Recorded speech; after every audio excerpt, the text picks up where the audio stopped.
슬픈 마음이 있는 자, 몸과 영혼 병든 자, 누구든지 부르시오. 예수 이름 부르시오. 그 이름을 믿는 자, 그 이름을 부르는 자, 그가 어떤 사람이든 그는 구원 얻으리. 다시 한번 슬픈 마음 있는 자. 신앙은 전쟁입니다. 지금 시대의 신앙은 전쟁입니다. 무슨 전쟁이냐면 빼앗기지 않는 전쟁입니다. 빼앗으려는 존재가 있고 또 빼앗기지 않으려는 우리가 있습니다. 하나님과 세상, 그리고 하나님과 사단, 지금 이단이 이렇게 많이 횡행하듯이 우리의 마음, 하나님을 사랑하는 마음을 빼앗으려고 하는 거예요. 근데 우리는 빼앗기지 않으려고 해요. 이 사이에서 우리는 전쟁을 합니다. 세상은 끊임없이 우리의 마음을 빼앗으려고 합니다. 그래서 이 예배 시간에도 불구하고 이 예배 시간에도 우리의 마음을 빼앗으려고 하는 거죠. 그래서 우리의 마음을 뺏으려고 하는 존재, 우리의 관심을 빼앗으려고 하는 존재. 사단은요, 우리의 마음의 역사를 해요. 그러니까 마음이 전쟁터입니다. 한번 따라하겠습니다. 마음이 전쟁터다. 그리고 생각이 전쟁터예요. 사단은 끊임없이 우리의 생각에 다른 생각을 집어넣어요. 그래서 생각 속에 계속 사단이 가룟유다처럼 예수를 팔 생각을 자꾸 집어넣어요. 그래서 생각이 전쟁터예요. 한번 따라하겠습니다. 생각이 전쟁터다. 생각이 전쟁터다.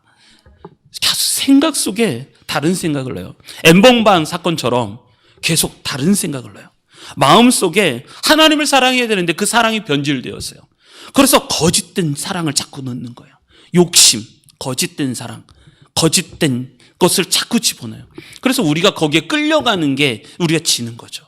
우리가 끌려가지 않고 버티고 이기려고 하면 우리가 승리할 수 있는 것이고, 그렇지 않으면 우리가 지고, 계속 이 싸움을 우리는 싸우고 있습니다. 여러분 잘 싸워 이기시기 바랍니다. 사단은 끊임없이 우리의 마음을 빼앗고 관심을 빼앗고 생각을 빼앗고, 그래서 결국은 우리의 영혼을 죽이려고 하는 것이 사단이에요. 그 엠번방 사건만 해도 몇천 명이 봤대잖아요. 몇천 명이. 70만 원, 150만 원. 도대체 그 돈은 다 어디서 났는지 몰라. 그 돈을 넣고 들어가서 그 안에 참여를 해요. 그러니까 다 마음을 빼앗기는 거예요. 마음을 빼앗기는 거. 그래서 결국은 신앙을 잃어버리게 만드는 거죠. 신앙을 잃어버리게 만드는 거예요. 그리고 또 이런 싸움이 있어요. 자기 사랑. 요즘에는요, 다 자기 사랑. 이걸 뭐라면 자기 애라고 말합니다. 자기를 사랑해요. 자기를 사랑하기 때문에 이 사랑 계속 하나님의 사랑 아니요. 내가 나를 사랑해요. 하나님을 사랑해야 되는데 내가 나를. 예수님께서 말씀하셨습니다. 예수님을 따르려면 자기를 부인하고 예수님을 따라가야 돼요. 근데 자기를 부인 안 해요. 내가 나를 버리지를 못하는 거예요. 끊임없이 자기를 사랑해요. 그러니까 하나님을 사랑하고 하나님을 의지하십시오. 아니요. 내가 나를 의지하고 또 내가 나를 사랑해요. 이것도 싸움입니다. 계속적인 이 싸움. 그래서 이기려면 여러분 잘 싸워서 이기셨으면 좋겠습니다. 이기려면 어떻게 되는가? 온 마음을 다해야 돼요. 온 힘을 다해야 돼요. 그래서 성경에서 얘기하는 첫 번째 계명이 어떤 개념이냐면 이거예요. 한번 따라하겠습니다. 마음을 다하고, 이렇게 가슴 한번 치시면서 마음을 다하고, 목숨을 다하고, 생각을 다하고, 이거 뜻을 다하고죠. 뜻을 다하고 힘을 다해서 주 너의 하나님을 사랑하는 거. 저는 주 너의 하나님을 이렇게 사랑하는 거. 주 너의 하나님을 사랑하는. 이게 첫 번째 계명이에요. 첫 번째 계명. 그러니까 첫 번째 계명이 무엇입니까? 어떤 율법사가 물어봤어요. 그랬더니 예수님이 말씀하시기를 이게 가슴에서부터 가는 거예요.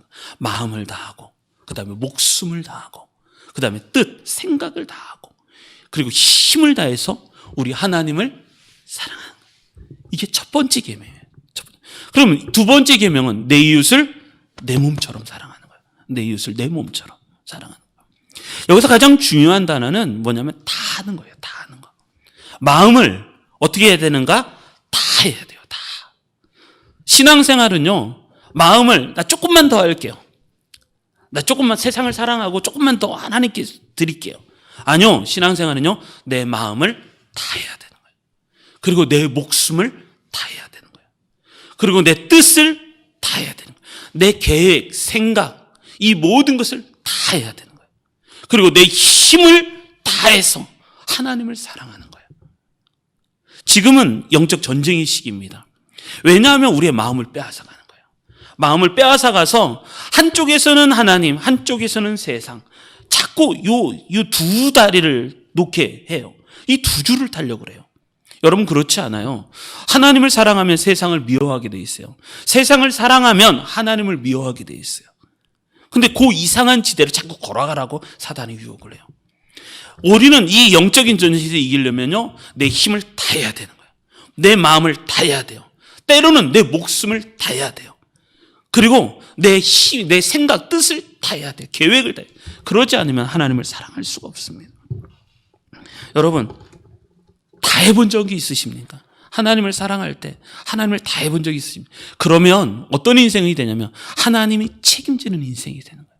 그럴 때 하나님이 주는 축복, 하늘의 신령한 복과 이 땅의 기름진 복으로 은혜를 받게 되어 있어요.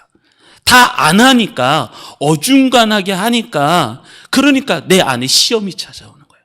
여러분, 세상을 사랑하고 그리고 또 하나님을 멀리하면 내 안에 시험이 찾아와요. 왜 이렇게 힘들지? 원망이 생겨요. 원망이. 초대교회 그리스도인 중에 터툴리안이라는 사람이 있습니다. 터툴리안. AD 193년경의 사람인데, 이 사람은 맨 처음에는 예수님을 믿지 않았어요. 그런데 예수님을 믿었어요. 왜 믿게 되었느냐면, 그때 당시만 해도 믿게 된 동기가 너무 은혜로운 게 뭐냐면, 그때 당시만 해도 너무 교회를 핍박을 했어요. AD 330년까지는, 거의 303년까지는 거의 핍박이 있었어요. 거의 10대 박해. 네로 황제부터 시작을 해서 10명의 황제가 등극해서 교인들을 다 핍박해요. 그래서 예배를요, 이렇게 예배를 드릴 수가 없었어요. 여러분 감사하시기 바라요. 예수 믿는다고 해서 누가 핍박을 하나요? 저처럼 예수 믿는다고 누가 너 집 나가! 이러지 않아요. 예수 믿는 것 때문에 제가 얼마나 많이 맞았는지 몰라요. 와, 예수 믿는다고 하고 내가 신학한다니까 대가리 박아! 대가리 박았죠. 뭐 그게 대수야? 근데 이게 지금은 그렇지 않아요. 지금은 예수 믿는다고 핍박을 하는 게 아니라 뭐 선교지에는 핍박을 받겠죠. 그러나 우리는 감사하셨으면 좋겠어요. 지금 이렇게 예배를 드릴 수 있는 이 은혜의 자리가 있어서 감사합니다. 그리고 가정에서 예배를 드리기도 해요. 가정에서 예배 드리는 것도 감사하시고, 또 어느 곳에서 내가 신앙생활을 내가 마음껏 자유롭게 하는 것에 대해서 감사하시고, 감사하셨으면 좋겠어요. 그런데 이 터툴리안 시대, 그러니까 AD, 예수님이 승천하시고 난 후에 거의 300년 기간 동안은 교회가 너무 어려웠어요. 핍박이 있으니까 잡아다가 십자가에 못 박아 죽이고 막, 그러니까 어디로 도망갔냐면 카타콤이라는 곳에서 도망갔어요. 카타콤은 동굴이에요. 동굴 속에서 빛이 들어오지 않는 그 동굴 속에서 그들이 예수님을 믿고 신앙생활을 했어요. 그러다가 잡히면, 여러분, 세례를 받는 게 쉽지가 않아요. 왜냐하면 그때 당시에도 내가 예수님을 믿겠습니다, 저 세례 받겠습니다 라고 하는 것은 뭐가 있냐면, 그때 예수님을 믿으면 잡아다가 죽이고, 이렇게 여기 사진을 제가 준비를 했어요. 잡아다가 보면 사자의 먹이, 이때 당시에는 사자의 먹이, 호랑이의 먹이, 그리고 옆에 보면 쭉 이 콜로세움이거든요. 콜로세움 옆에 쫙 뭐가 있냐면 십자가가 있어요.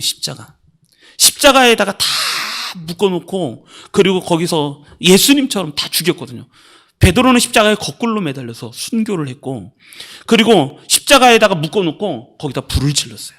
그리고 화형으로 태워 죽이고. 그랬을 때도 이 사람들은 뭐냐면 원망하지 않았어요. 초대교회의 신자의 특징은 이렇게 핍박을 받아도 하나님, 내가 왜 핍박을 받습니까? 아니요. 오히려 자랑스럽게 얘기했어요. 나는 순교당하는 게 기쁘다는 거예요. 나는 이 어려움을 당하는 것이 즐겁다는 거예요. 왜? 이것이 하나님을 따라가요. 이 초대교회 신자들이 그랬어요. 이것이 예수님을 따라가는 길이라고 생각했어요. 그래서 너무너무 즐겁게 이 길을 걸어요. 그런데 이 모습을 보고 누가 은혜를 받았냐면 터툴리안이라는 사람이 은혜를 받았어요. 순교자들의 신앙이, 예수 믿는 사람들이 순교를 하면서 죽어가면서도 그 신앙을 지키는 모습을 보고 뭐라고 생각하냐면, 저들에게는 뭐가 있다는 거예요. 저 사람들에게는 뭐가 있다.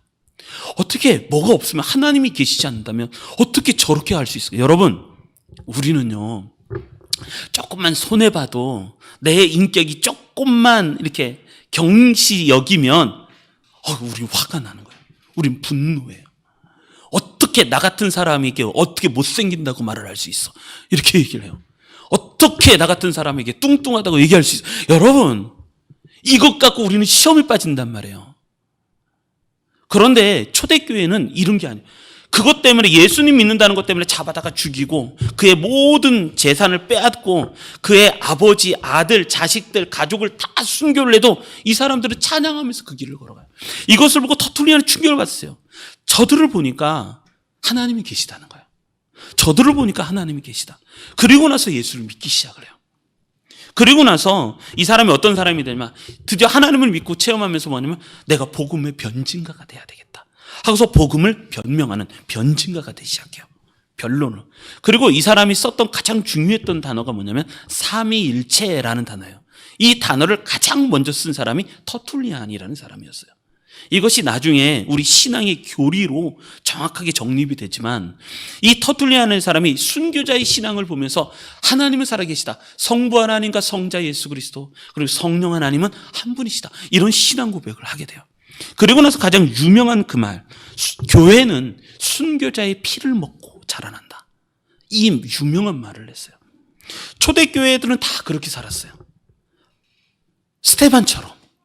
스테반이 첫 번째 순교자잖아요. 돌에 맞아 죽으면서. 여러분, 돌에 맞아본 적 있나요? 이 사람들은 이렇게 슬쩍 팔을 때 이거 어떻게든지 맞추려고. 그래 돌에 맞았어요. 돌에 맞으면서 스테반은 눈이 열렸어요. 보좌를 하늘을 보니까 거기에 예수 그리스도가 벌떡 서서 하나님 보좌 우편에 예수님이 벌떡 서셔서 스테반을 보고 있는 거예요. 그러면서 스테반이 기도했던 그 기도 제목, 주님 이들의 죄를 용서하여 주십시오. 이들이 무슨 일을 하는지 지금 알지 못하고 있습니다. 그리고 나서 순교를 당해요. 터툴리안이 초대교회의 신자들을 보면서 예수 믿는 사람들을 보고 순교를 당하는 것을 보고 그 사람이 예수님을 영접해서 신학자가 되고 또 중요한 역사의 중요한 사람이 되는 것처럼 스데반의 순교로 인해서 누가 충격을 받았냐면 바울이라는 사람이 충격을 받아요. 어떻게 죽어가면서 저런 소리를 할 수 있는가? 그리고 그것 때문에 충격을 받고 그리고 예수님을 나중에 영접했을 때 스데반이라는 사람이 끊임없이 자기는 빚진 자다. 그 인생을 갖고 살아가요. 자기 때문에 그런 인생을 살았다. 초대교회는 다 이렇게 살아갔어요. 다 핍박을 받고 로마의 네로 왕자가 로마에다 불을 저질러 놓고 3분의 1을 다 태워요. 그리고 이것을 다 누구에게 뒤집어 씌웠냐면 예수 믿는 사람들에게 뒤집어 썼어요. 그래서 다 예수 믿는 사람들이 이것 때문에 핍박을 받고 고난을 받았죠. 여러분, 우리의 신앙이 초대교회 신앙처럼 됐으면 좋겠습니다. 초대교회 신앙은 이런 신앙이었어요. 정리를 해보면 이렇습니다. 환경이 편해지기를 구하지 않았어요. 그들은 어느 곳에 있든지 내가 하나님을 믿는 그 신앙, 내가 예수 그리스도를 따라가고 닮아가는 그 신앙, 이걸 절대 버리지 않았어요. 카타콤에 있어서 빛 한 줄기, 여러분 카타콤이라는 것이 그래요.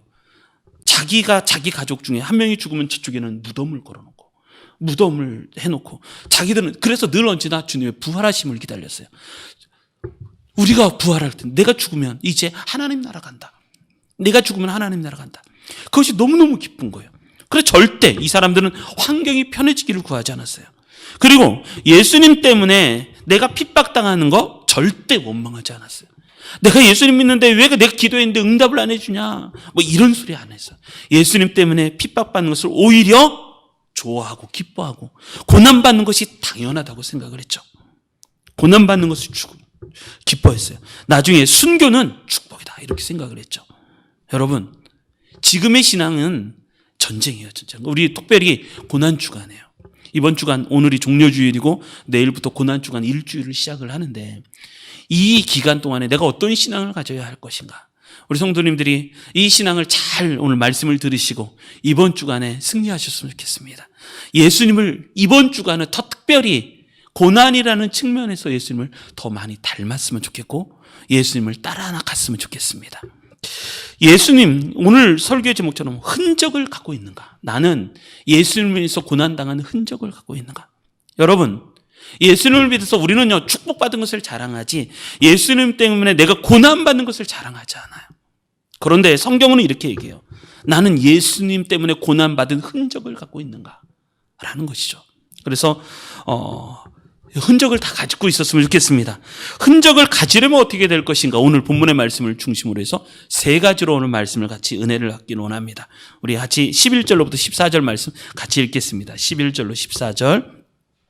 한 목소리로 같이 읽겠습니다. 시작. 내 손으로 너희에게 이렇게 큰 글자로 쓴 것을 보라.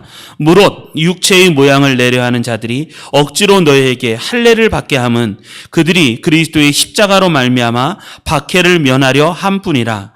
할례를 받은 그들이라도 스스로 율법은 지키지 아니하고 너희에게 할례를 받게 하려 하는 것은 그들이 너희의 육체로 자랑하려 함이라. 그러나 내게는 우리 주 예수 그리스도의 십자가 외에 결코 자랑할 것이 없으니 그리스도로 말미암아 세상이 나를 대하여 십자가에 못 박히고 내가 또한 세상을 대하여 그러하니라. 아멘. 첫 번째, 예수 그리스도의 흔적을 가지려면 어떻게 될 것인가? 첫 번째가 뭐냐면 예수님을 자랑할 수 있어야 돼요.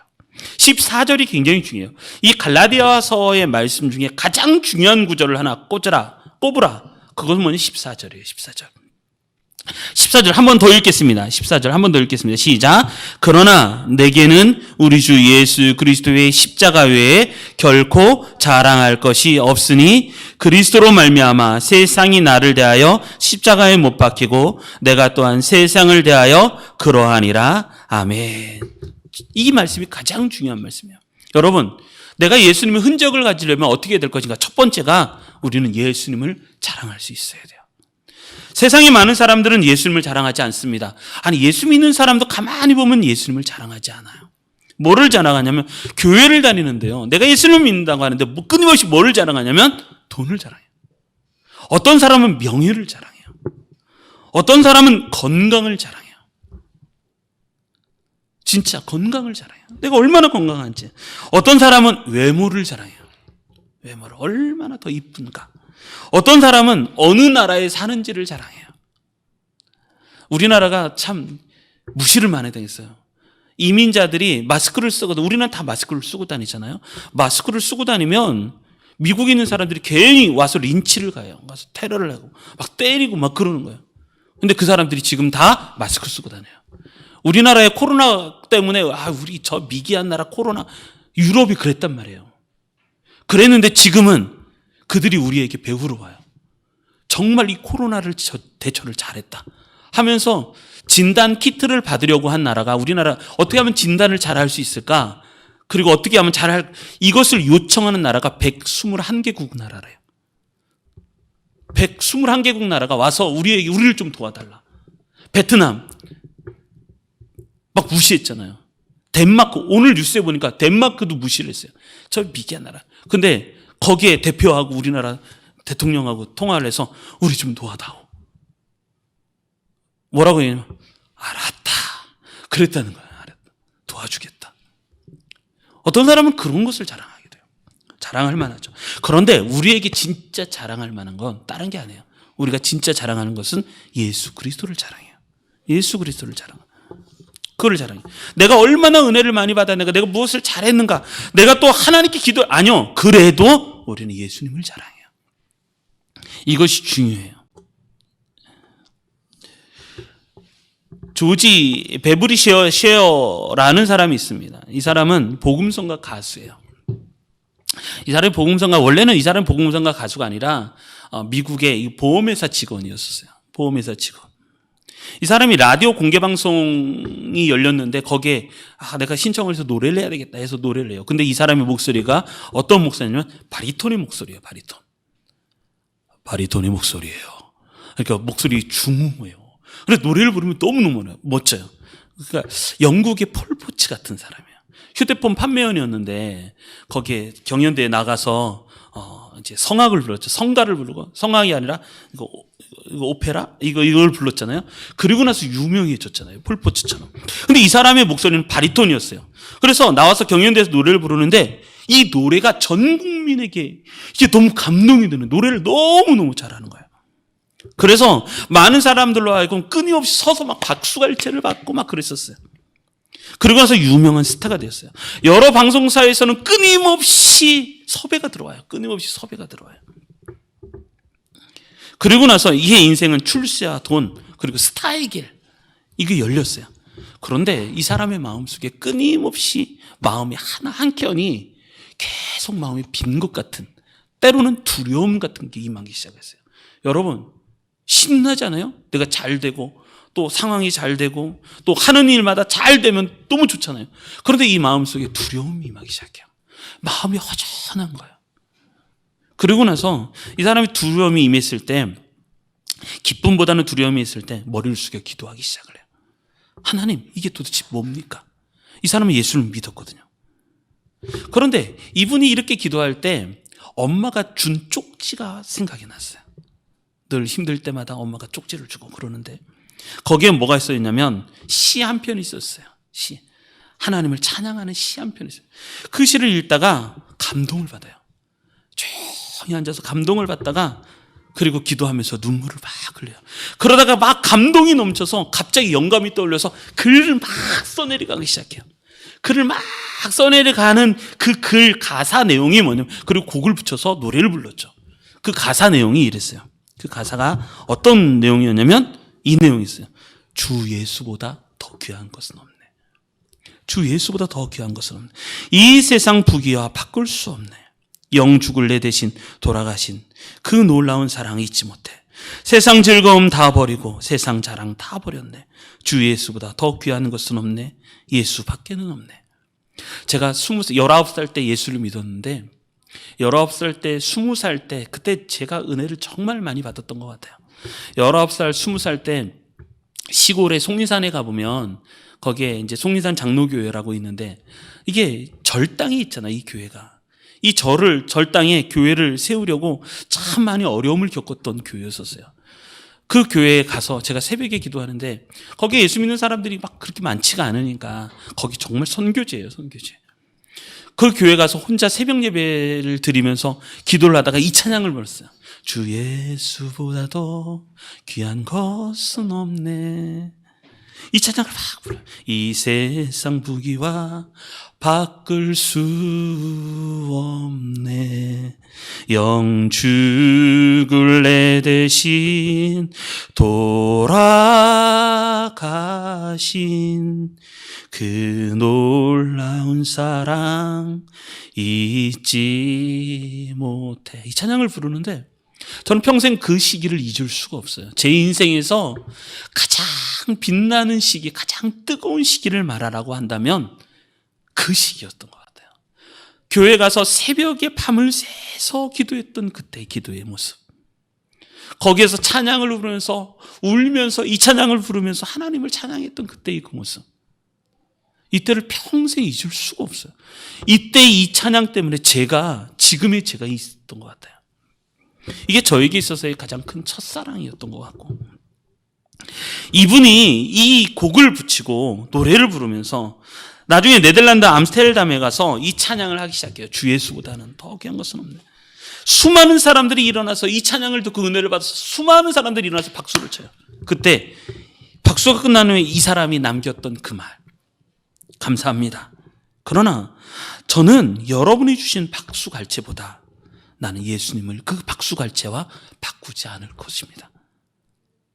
여러분, 우리는요, 교인으로 살고 내가 예수를 믿는 그리스도인으로 살면서 우리는요, 예수님을 자랑하네요. 내가 말하는 수없이 많은 말을 한번 자세히 들어보십시오. 예수님을 자랑하는 것보다는 끊임없이 다른 걸 얘기해요. 세상 얘기를 하기도 하고, 또 나를 자랑하기도 하고, 또 세상을 자랑하기도 하고, 나의 소유를 자랑하기도 하고, 나의 뛰어남을 자랑하기도 하고. 그런데 예수님을 자랑하지 않아요. 사도 바울의 신앙의 중심은 뭐냐면 나는 예수님을 자랑한다라는 거였었어요. 그러나 내게는 우리 주 예수 그리스도의 십자가 외에 결코 자랑할 것이 없으니 나는 예수님밖에 자랑할 것이 없다라고 말씀을 드려요. 이 갈라디아 교회는 어떤 교회인가? 한마디로 얘기하면 중심을 잃어버린 교회였어요. 처음에 이 갈라디아 땅, 에베소, 이쪽 다 그쪽이 터키 땅이잖아요. 지금 터키 땅.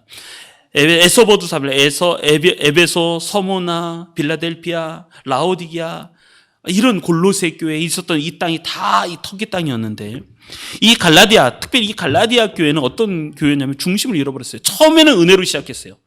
그런데 거짓 교사들이 와서 마음을 빼앗아 갔어요. 마음을 빼앗아 가다 보니까 이 사람들이 무너지기 시작한 거예요. 그래서 사도 바울이 아주 급하게 편지를 쓰기 시작을 해요. 그게 뭐냐면 갈라디아서예요. 갈라디아서 1장 1절은 이렇게 시작을 합니다. 갈라디아서 1장 1절. 이렇게 시작합니다. 같이 한번 읽겠습니다. 1절부터 9절까지 읽을 건데요. 일단 1절부터 5절 우리 한 목소리로 한번 읽어보겠습니다. 좀 결의를 다지면서 성경을 읽었으면 좋겠어요. 성경을 읽을 때 이 본문은 특별히 갈라디아 이 말씀은 바울이 긴박감을 갖고 쓴 편지예요.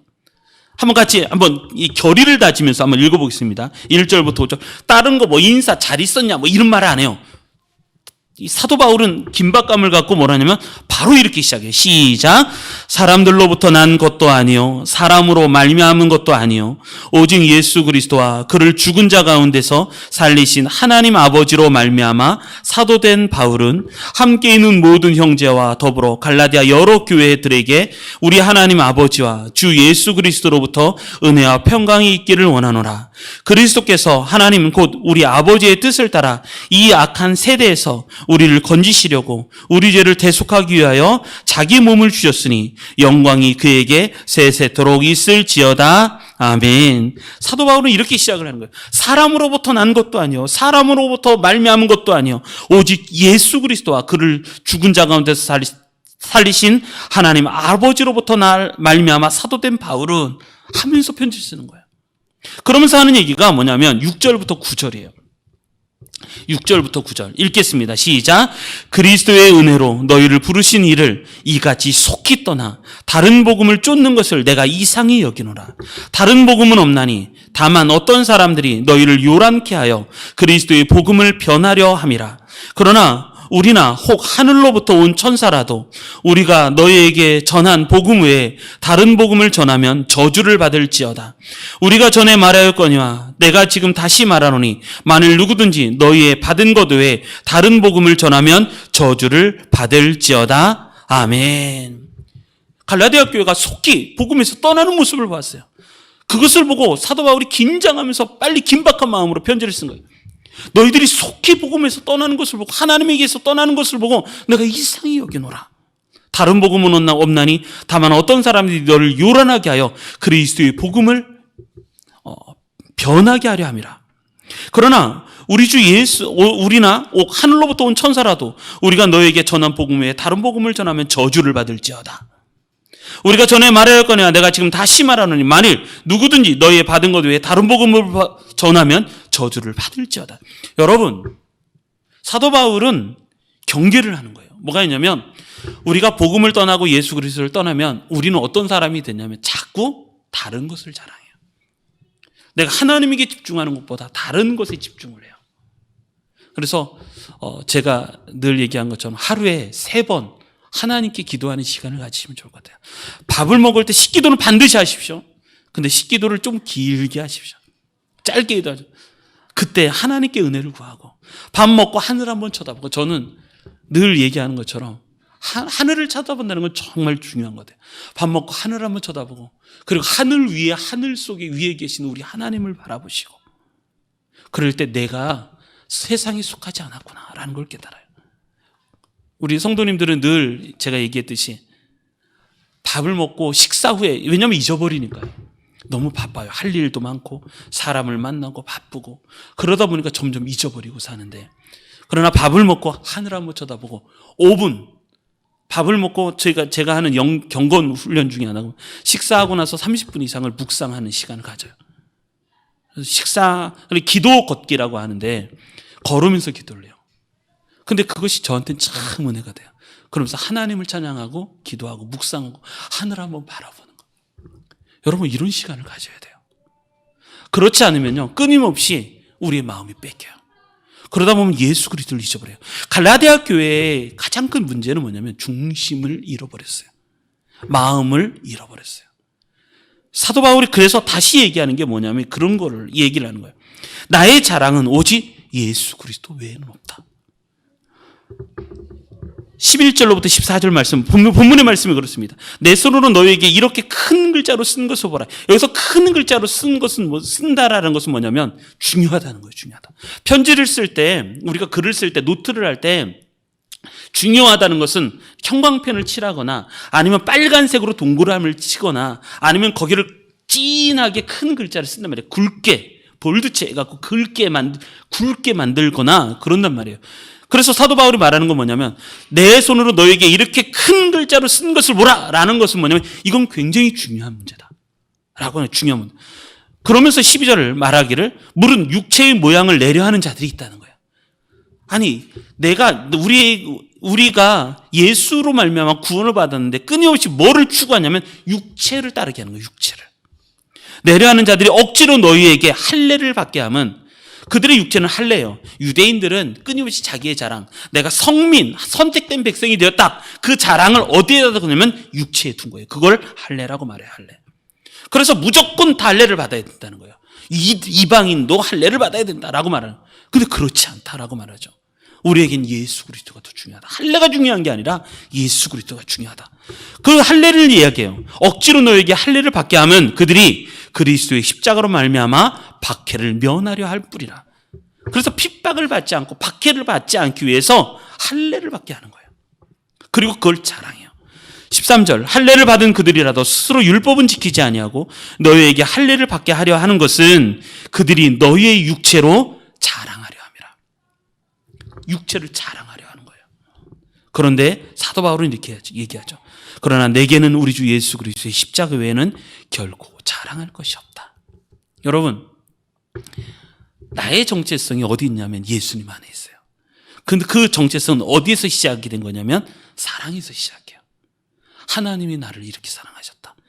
그래서 누구를 보내냐면 예수 그리스도를 보내주셨죠. 그리고 그 예수 그리스도로 하여금 고난을 받게 하셨어요. 고난을 받고 그리고 죽으셨어요. 그 사랑. 여러분, 예수님은요, 우리 하나님은 말로만 사랑하자. 내가 너 사랑한다. 내가 너 사랑한다. 내가 너 사랑한다. 그리고 나서 아무것도 손해보지도 않고 내가 너 사랑한다 하면서 말로만 사랑해서 아무것도 노력하지 않고 희생하지 않아요. 여러분, 십자가의 사랑, 기독교의 사랑은요, 희생을 전제로 해요. 왜? 예수님이 희생하셨으니까. 십자가에서 모진 고난을 다 당하셨어요. 왜? 나 때문에.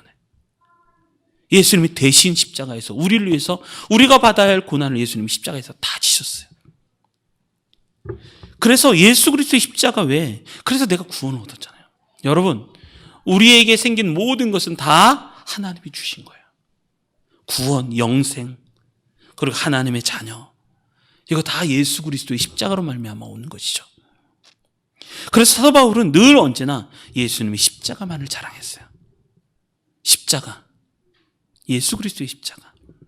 여러분, 우리의 신앙, 우리가 예수님의 흔적을 가지려는 사람이 되려면, 흔적을 가진 자가 되려면 뭐를 해야 돼? 첫 번째가 이거예요. 예수님을 자랑할 수 있어야 돼요. 예수님을 자랑할 수 있어요. 여기서 승리하셨으면 좋겠습니다. 가만히 이야기를 하는 것을 이렇게 보면 우리가 끊임없이 많은 이야기를 하지만 진짜 중요한 얘기, 예수님을 자랑하는 얘기는 별로 없어요. 셀 모임을 하거나 또 다른 것을 하거나 우리는 끊임없이 가정에서도 뭐를 자랑해야 되냐면 예수 그리스도를 자랑해야 돼요. 그러지 않으면 우리는요, 끊임없이 세상을 닮아가려고 해요. 세상의 이야기를 하거나 아니면 내 육체를 자랑하려고 하거나 아니면 또 다시 내 성공에 대한 이야기를 하려고 하나 내 명예에 대한 이야기를 하려고 하거나 어떤 사람은 끊임없이 건강에 대한 이야기를 해요. 건강. 한겨울에도요, 헬스장에 가서 건강, 그래서 반팔을 입고 추워 죽겠는데 나시 입고 다녀. 그러면서 운동. 제가 집에서부터 여기까지 걸어오잖아요. 수없이 많은 사람들이 운동을 하면서 왔다 갔다 해요. 그 먼 거리를 3km 이상을 왔다 갔다 운동을 해요. 저 사람들이 왜 그렇게? 그러면서 트로트 틀어놓고 막 그러면서 다녀요. 근데 어떤 분은 찬송가 틀고 다녀요. 그러다가 찬송가 트는 사람 보잖아요. 그럼 왜 이렇게 반가운지. 그게 되게 반갑더라고요. 여러분, 우리는 자랑할 것이 예수 그리스도여야 된다라는 것이죠. 마음을 빼앗기지 마시길 바랍니다. 예수님만을 자랑하셨으면 좋겠습니다. 그래서 내가 무엇을 자랑하는가, 내가 무엇을 기뻐하는가, 내 마음을 지배하는 것이 무엇인가, 그것은 예수 그리스도가 되시기를 바랍니다. 여기에서 승리하시는 우리 성도님들이 되시기를 바랍니다. 두 번째 말씀, 우리 14절 말씀 한 번 더 보겠습니다. 14절 한 번 더 읽겠습니다. 시작. 우리 주 예수 그리스도의 십자가 외에 결코 자랑할 것이 없으니 그 다음에 중요한 말씀이 이거예요. 그 다음에 같이 읽습니다. 시작. 그리스도로 말미암아 세상이 나를 대하여 십자가에 못 박히고, 아멘. 두 번째가 이거예요. 세상이 나를 대하여 십자가에 못 박히고. 이것이 중요한 말씀이에요. 세상이 나를 좋아해요. 그리고 세상하고 나하고 궁합이 잘 맞아요. 잘 맞아요. 그게 아니라 세상이 나를 미워한다는 거예요. 세상이 나. 그래서 예수님처럼 십자가에 나를 못 박는 거예요. 여러분, 세상이 나를 생각할 때 더 이상 통하면 안 돼요. 세상이 유혹을 한다면, 세상은 유혹을 하는 존재예요. 세상이 끊임없이 우리를 유혹해요. 뭐 이렇게 해볼래? 저렇게 해볼래? 내가 돈 많이 줄 테니까. 여러분, 우리가 주일이잖아요. 주일날 우리가 가정에서 예배를 드리고 그렇잖아요. 그런데 우리가 주일날 예배를 드리는 게 맞잖아요.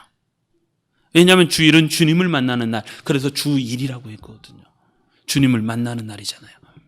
그런데 주일날 우리는 끊임없이 세상적으로 살아가요. 쉬고 놀러가고 밥을 먹고 또 게임하고 뭐하고 끊임없이 세상을 즐겨요.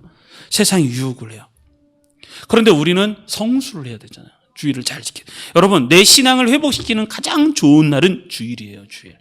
주일만 잘 성수를 하고 주일을 거룩하게 살면요, 일주일을 승리할 수가 있습니다. 근데 주일을 망가뜨리면요, 잊어버려요. 자꾸 잊어버리고 살아요.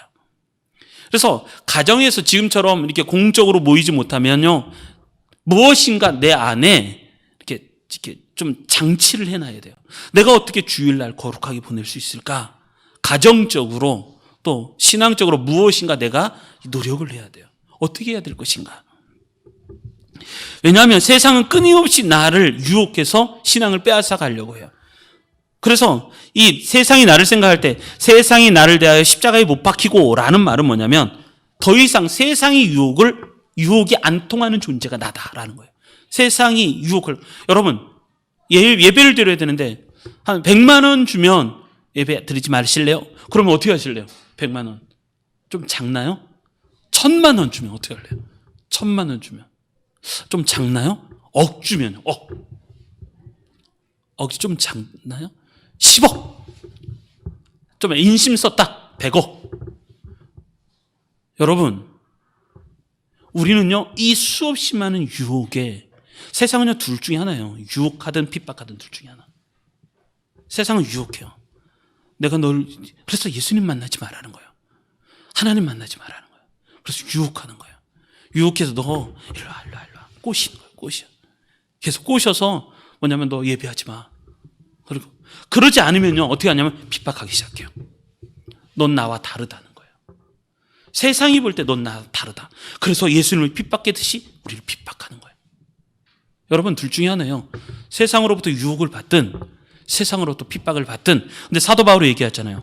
그리스도로 말미암아 세상이 나를 대하여 십자가에 못 박히고, 세상이 나를 십자가에 못 박는 거예요. 핍박을 한다는 것이죠. 여러분, 더 이상 세상이 안 통하는 존재가 우리가 되었으면 좋겠어요. 세상이 유혹을 했을 때 그 유혹이 안 통하는 존재가 우리가 되었으면 좋겠어요. 그리고 세상의 유혹에 반응이 보이지 않았으면 좋겠어요. 여러분, 이게 정말 중요해요.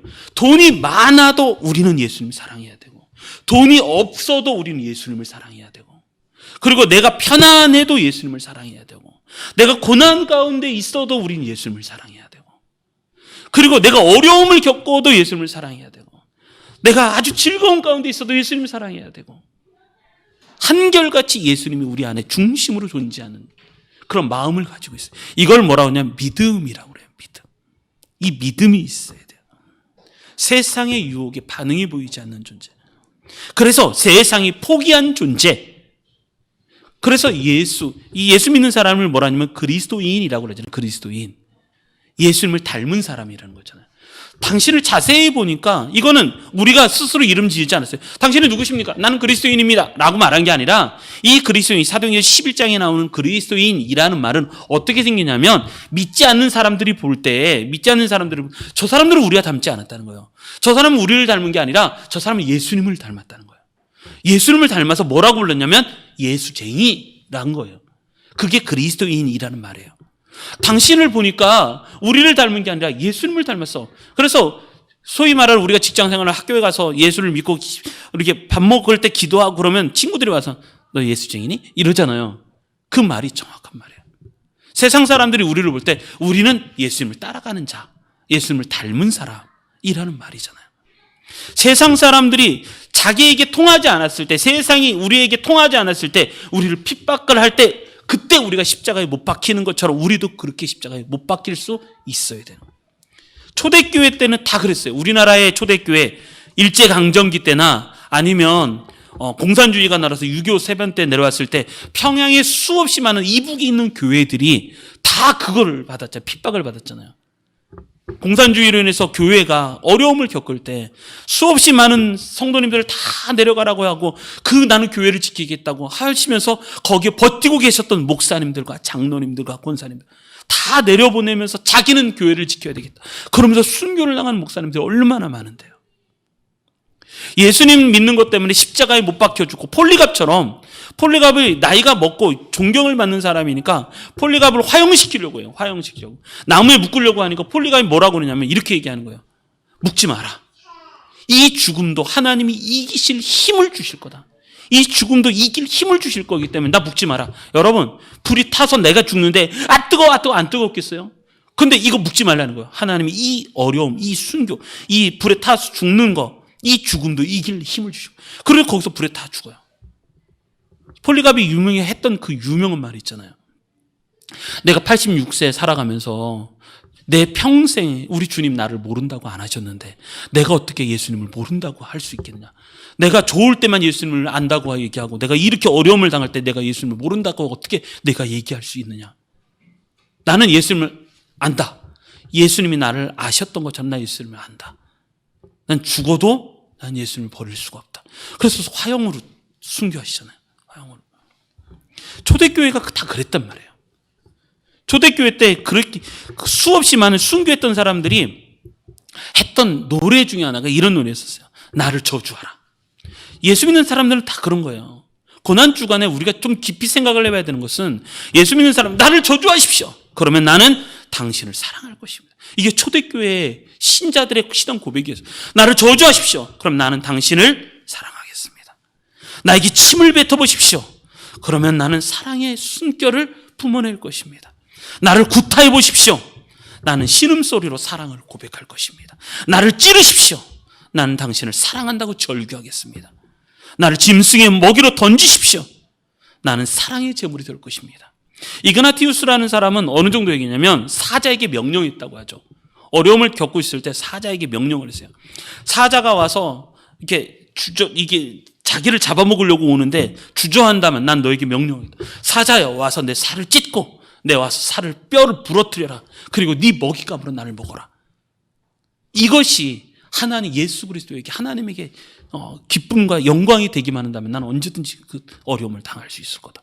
이그나티우스가 그렇게 순교를 당하죠. 나를 불태우십시오. 그러면 나는 사랑의 열기로 당신의 징후의 가슴을 녹일 것입니다. 주기철 목사님도 그랬잖아요. 주기철 목사님이 순교를 당했잖아요. 순교를 당할 때 주기철 목사님이 고문을 해도 이 주기철 목사님이 예수님을 부인하지 않으니까 회유를 시작한 거예요. 회유를. 그래서 고문을 막 하고 그리고 나서 친구들을 같이 고문을 받던 사람이 한 사람씩 두 사람씩 빠져나가요. 그러면서 뭐가 있냐면 여러분 고문을 받던 사람이 풀려나가는 거예요. 풀려나갔던 사람 다 예수님을 부인하고 도망가는 거예요. 그런 사람 되게 많았어요. 그때 주기철 목사님이 하나님 고문을 1시간 받고 하루를 받는 건 쉬운데 고문이 길어지면 이걸 버틸 이 재간이 없습니다. 이 어려운 고문에 장사가 없습니다.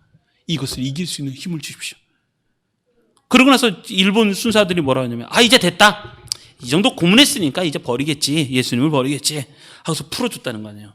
그게 마지막이잖아요. 마지막. 풀려나가서 이제 예수님 부인한다고 얘기하겠지. 그때 딱 주기철 목사님 마지막 설교를 하잖아요. 이 고문을, 이 어려움, 죽음을 나 이제 돌아가면 죽을 건데 이 어려움을 이길 수 있는 힘을 달라. 마지막 설교하고 기도해달라. 그래서 들어가서 순교했잖아요. 손양원 목사님은 그랬죠. 사모님이 감옥에 있는데 사모님이 와서 감옥에서 자기 남편이 감옥에 갇혀서 고문을 받고 막 그러니까 요한계시록 2장 이 말씀 딱 읽으면서 죽도록 충성하라. 그래야면 내가 내게 생명의 멸류관을 주리니. 읽으라고. 사모님이 목사님한테 읽으라고. 읽었어요. 죽도록 충성하라. 그래야면 내가 내게 생명의 멸류관을 주리니. 다시 큰 소리로 읽으라고. 죽도록 충성하라. 그래야면 내가 내게 더 큰 소리로 읽으라고. 사모님이 목사님한테 더 큰 소리로. 그리고 나서 사모님이 하셨던 말씀. 예수님 부인하면 당신은 내 남편 아닙니다. 예수님 부인하면 당신은 내 남편 아닙니다. 이게 예수 믿는 사람들이 살아가는 방식이었어요. 세상에 동화되지 않고, 교회가 자꾸 세속화되고 있어요. 세상에 동화되지 않고 예수님을 사랑하고 예수님을 자랑하고, 그래서 세상이 유혹, 미혹, 통하지 않았을 때, 핍박을 했을 때 그 핍박을 자랑스럽게 받을 수 있는 사람, 그것이 예수의 흔적을 가진 사람이죠. 그것이 예수 믿는 사람들이었었어요. 여러분, 필생즉사, 필사즉생이라는 말이 있어요. 예수님이 하셨던 얘기이고 이순희 장군이 했던 얘기이기도 하고. 필생즉사, 살고자 하는 사람은 반드시 죽을 것이요, 필사즉생, 죽고자 하는 사람은 반드시 살 것이다.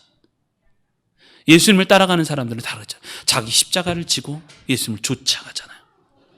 자기를 부인하고 죽으러 가는 거잖아요. 고난주간 예수님만 죽나요? 우리는요, 예수님을 따라가는 사람들인데 우리는 안 죽으려고 애를 써요. 어려운 얘기나 고난받는 얘기, 행복한 얘기, 복받는 얘기는 좋아하는데 어려운 얘기, 순교에 대한 얘기하면 아무도 좋아하지 않아요. 여러분, 이국하고는 안 돼요. 지금은 정신을 차려야 돼요. 그러니까 목숨을 걸고 내 신앙을 지킬 수 있어야 돼요. 그리고 세상과 맞짱을 떠야 돼요. 세상하고 한번 맞짱을 떠서 세상이 나를 유혹하든 세상이 나를 핍박하든 오히려 핍박을 하면 즐거움으로 여기고 기쁨. 그래서 예수 그리스도의 흔적을 가진 거잖아요. 흔적. 여러분, 고난에 대한 흔적이 있나요? 내가 예수님 때문에 고난받은 흔적이 있나요? 나를 괴롭게 하지 마라. 나에게는 예수님의 흔적을 가진 사람, 고난의 흔적을 가진 사람이다 라고 말을 하잖아요. 고난받는 거 너무 안 좋아해요. 예수 믿는 사람들이 희생하는 거 너무너무 안 좋아해요. 근데 사도 바울이 얘기하죠. 십자가, 세상이 나를 대하여 십자가에 못 박는다는 거예요. 그리고 세 번째가 그거죠. 그 다음 말씀, 내가 또한 세상에 대하여 그러하리라. 이번엔 더 적극적으로 얘기해요. 내가 세상이 나를 핍박을 해서 십자가에 못 박는다면 이제 내가 세상을 십자가에 못 박겠다는 거예요. 이제는 내가 세 번째 그거잖아요. 내가 세상을 십자가에 못 박는다라고 말하는 거죠. 내가 세상을 십자가에 못 박는다. 이건 굉장히 적극적인 얘기예요. 내가 이 세상을 십자가에 못 박는다는 얘기는 훨씬 더 적극적이에요. 긍정적이에요. 여러분들이 좋아하는 거, 저희 아들한테도 종종 얘기해요. 이제 하지 마. 좋아하는 거 있잖아요. 하지 마. 그럼 싫어해요. 좋아하는, 우리한테도 그래요. 내가 좋아하는 거 하지 마라고 하면 싫어해요. 여러분, 예수님보다 더 좋아하는 게 있어요, 우리 안에. 근데 그것을 십자가에 못 박으라고 하면 우리는 싫어한다니까요. 예수님보다 더 좋아하고 사랑하는 것이 있어요. 그거 버리라고 얘기하면 우리를 싫어해요. 교회 다니면서 그것까지 버려야 되냐고. 여러분, 고난주간에 우리가 생각해 봐야 될 건, 이제 내일부터 시작되는 고난주간 일주일 동안 우리가 생각해 봐야 될 건 분명히 그거예요. 내가 세상을 십자가에 못 박을 수 있어야 된다는 거예요. 내가 세상을 십자가에 못 박아. 그래서 내가 나 자신을 십자가에 못 박아. 내가 나를 너무너무 좋아하잖아요. 그럼 나를 십자가에 못 박아야 돼요. 내가 자식을 너무너무 좋아해요. 말이 좀 너무 과격하게 나갈 것 같아요. 예, 그래요. 십자가에 못 박을 수 있어요. 버리라는 얘기가 아니에요. 그래야 진짜 사랑할 수 있어요. 예수님을 사랑할 때 자식을 진짜 사랑할 수 있더라고요. 하나님을 사랑할 때 가족을 진짜 사랑할 수 있더라고요. 진짜 하나님을 위해 살 때 세상을 진짜 사랑할 수 있더라고요. 우리는요, 세상을 못 받기는커녕 오히려 세상을 사랑해요. 그래서 세상을요 못 버려요. 숨겨뒀다가 또 꺼내서 보고, 숨겨뒀다가 또 꺼내서 보고. 다른 사람이 없으면 숨겨두다가 또 꺼내서 보고. 그게 우리들이라고. 여러분, 내가 세 번째죠. 세상을 십자가에 못 박아야 돼요. 이 은혜가 있었으면 좋겠어요. 그럴 때 사도 바울이 자랑스럽게 얘기하는 17절 말씀 같이 읽겠습니다. 시작. 이후로는 누구든지 나를 괴롭게 하지 말라. 내가 내 몸에 예수의 흔적을 지니고 있노라. 아멘. 내가 내 몸에 예수의 흔적을 지니고 있노라. 여러분, 내 안에 예수의 흔적이 있나요? 제가 우리 유민이, 민지 아마 그 정도쯤 됐을 거예요. 한 번은 그 고3을 위해서 중보기도, 고3 시험 보는 날 기도를 인도한 적이 있었어요. 그래가지고 고3 이제 고등부 담당하고 그랬을 때는 이제 고3들 하루 종일 기도에 인도하고 막 그러니까 인도할 때 맨 처음에 기타를 치고 했어요. 기타를 막 치고 하다가 제가 기타를 좀 세게 치는 스타일인가 봐요. 기타를 막 치다가 기타줄이 땅 끊어졌어요. 땅 끊어지면서 이 기타줄이 쫙, 여러분 기타줄을 당기는 힘이 굉장히 세거든요. 기타줄이 딱 끊어지면서 내 손을 탁 쳤어요. 딱 치면서 나중에 알았죠. 이렇게 끈적끈적하는 거예요. 나중에 보니까 손에서 피가 흘러나서 기타줄에 다 피가 흥건히 묻었어요. 이게 조금만 더 깊게 들어갔으면 여기 동맥을 끊었을 거예요. 근데 깊게 들어가지 않아서 살짝 옆을 쳐갖고 피가 흘렀을 뿐이지. 와, 이거 동맥 금방이에요, 동맥.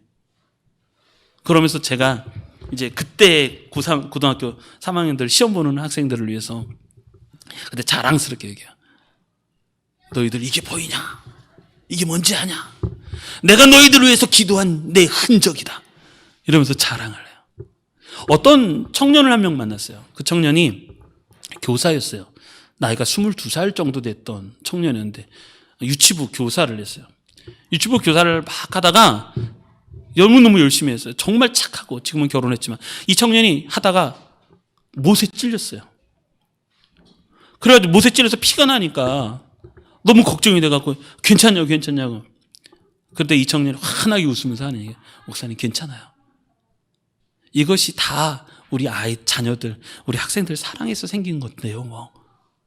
그러면서 오히려 못에 찔린 거를 좋아하더라고. 이게 우리 아이들 때문에 내가 이렇게 당하는 어려움이라면 상관없다. 괜찮다. 여러분, 우리는요, 예수의 흔적이 없어요. 왜? 세상을 너무 사랑하니까. 너무 세상을 사랑해서 예수님 때문에 내가 받은 고난의 흔적이 내 몸에 없어요. 여러분, 지금 내가 누구 때문에 아프십니까? 내가 교회 신앙생활하는 것이나 내가 하나님을 사랑하는 문제 때문에 내가 억울한 일을 당하고 원망하는 일을 당하고 내가 힘들어하는 일을 당하십니까? 여러분 기억하십시오. 그것 때문에 하나님이 여러분들을 칭찬하실 거예요. 왜? 그것이 예수 그리스도를 따르는 흔적이기 때문에 그래요. 근데 그 흔적이 우리에게는 없는 거예요. 왜? 고난을 안 좋아하니까, 손해보는 거 안 좋아하니까, 아픈 거 안 좋아하니까, 희생하는 거 안 좋아하니까 안 해요. 없어요. 안 당해요. 결코 손해보지 않으려고 해요. 왜? 그것이 또 어리석게 보이는 거예요. 예수님 때문에 내가 고난을 받고, 저는 지금도 설교를 하면서 종종 그러잖아요. 제가 20살 때 은혜를 많이 받았고 내가 신학을 결정했을 때 우리 큰형이 막 쫓아내면서 짐당하라고. 근데 그게 저한테는 흔적이에요. 전 너무 좋아요. 그때 할렐루야, 하나님께서 내 길을 인도하실 거다. 2,000원 들고 나왔잖아요. 2,000원. 근데 그것이 난 너무너무 좋았어요. 평생 이건 내 자랑이에요. 왜? 내가 예수님을 조금 더 닮아진 것 같거든요. 내가 예수님의 흔적을 갖고 있는 것 같거든요. 그것 때문에 정말 어려움을 겪었어요. 밥 못 먹을 때 많았고, 물로 배 채울 때 많았고, 근데 그게 좋아요. 신앙생활 그렇게 하는 거 아닌가요? 예수님 때문에 내가 고난도 받는 거 아닌가요? 고난주일이잖아요. 예수님의 고난이 너무 감사하죠. 예수님이 나를 위해서 고난을 받으셨는데 그것만 생각하시면 안 돼요. 이제 내가 져야 할 나의 십자가가 있어요. 그 십자가를 지고 예수님을 따라가는 거예요. 그래서 내 안에 흔적이 있어야 돼요. 흔적이 있으려면 세 가지, 말씀을 정리해보면 세 가지가 있어요. 세 가지. 첫째, 예수님을 자랑해야 돼요. 우리 세상 너무 자랑해요. 그러면 안 돼요. 나를 너무 자랑해요. 여러분, 그러면 안 된다니까요. 예수님을 자랑할 수 있어야 돼요. 그리고 두 번째, 세상이 나를 십자가에 못 박아야 돼요. 세상과 동화되면 안 돼요. 세상이 나한테 안 통하는 존재가 돼야 돼요. 세상이 나를 유혹하려고 하고 미혹하려고 해도 내가 통하지 않는 존재, 어떻게 할 수 없는 존재, 세상이 감당할 수 없는 존재, 그래서 세상이 나를 핍박해서 십자가에 못 박아 죽이지 않으면 안 되는 존재, 그런 존재. 여러분, 요즘에는 너무 잘 넘어가요. 세상이 이렇게 호 따라가요, 이렇게 호 따라가요. 여러분, 그거 갖고 안 돼요. 그러면 안 돼요. 우리는요, 세상이 통하지 않는 존재, 그래서 세상이 나를 십자가에 못 박아야 돼요. 또한 내가 세상을 십자가에 못 박아야 돼요. 근데 내가 십자가를 못 박잖아요. 숨겨뒀다가 꺼내놓고 보고, 숨겨뒀다가 보고. 여러분, 그러면 안 돼요. 내가 또한 세상을 그래야 돼요. 그래서 뭐가 있냐면 내 안에 예수의 흔적을 가진 자가 돼야 돼요. 이게 갈라디아서의 마지막 결론이에요. 우리는 어떤 사람이 되어야 될 것인가? 핍박하는 거 너무 두려워하지 마라. 어려움 당하는 거, 너무 억울한 거, 손해보는 거, 희생하는 거, 그것 때문에 힘들어하지 마라. 그것이 우리가 예수님을 따라가는 흔적이라는 거예요. 흔적이다. 그랬으면 좋겠습니다. 그랬으면 손해보십시오. 그러니까 누가 나를 속이려고 하면요, 속아 주십시오. 괜찮아요. 괜찮아요. 속아 주십시오. 누가 나를 그런 보증 쓰고 이러면 안 돼요. 그러면 안 되는 거예요. 누가 나를 저기 한다고 하면 그냥 억울한 일 있으면 당하십시오. 괜찮아요. 지혜가 필요하지만, 그러나 예수님 때문에 당하는 순교, 그런 어려움들, 그건 그냥 당하셔도 돼요.